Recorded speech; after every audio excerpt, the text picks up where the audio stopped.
So that's the teaser of Darling why this Kolaveri చూసాము. And ఇప్పుడే ఇక్కడికి ఎంటర్ అవుతున్నటువంటి మన బ్యూటిఫుల్ హీరోయిన్ నభా నటేష్ కి వెరీ వెరీ వార్మ్ వెల్కమ్ చెప్తున్నాము.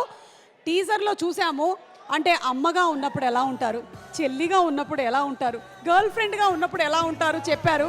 అయితే అమ్మగా ఉన్నప్పుడు ఎలా ఉందో నాన్నని కూడా కొంచెం అడిగితే కరెక్ట్గా తెలుస్తుంది, చెల్లిగా ఉన్నప్పుడు ఎలా ఉందో వాళ్ళ ఆయన అడిగితే కరెక్ట్గా చెప్తాడు. కాబట్టి ఎస్, చూద్దాము ఈ స్ప్లిట్ పర్సనాలిటీ డిసార్డర్ ఓన్లీ ఈ అమ్మాయికి మాత్రమే ఉందా, లేకపోతే దర్శక్ కూడా సినిమాలో ఉందా అనేది జూలై 19న థియేటర్లో రిలీజ్ అయిన తర్వాత మనకు తెలుస్తుంది. And Nabha, a very very hearty welcome to you. Wishing you super success. July 19న థియేటర్స్లో విడుదలవుతున్నటువంటి ఈ సందర్భంగా కాస్ట్ అండ్ క్రూ అందరికీ కూడా శుభాకాంక్షలు తెలియచెప్తూ ఉన్నాము. సినిమాలోని పాటల్ని మ్యూజిక్ డైరెక్టర్ వివేక్ సాగర్ గారు యాజ్ యూజువల్ బ్యూటిఫుల్గా మెలోడియస్గా కంపోజ్ చేశారు. మరి అందులో నుంచి ఒక్క సాంగ్ ఇప్పుడు చూసేద్దామా? Let's have a song from darling please.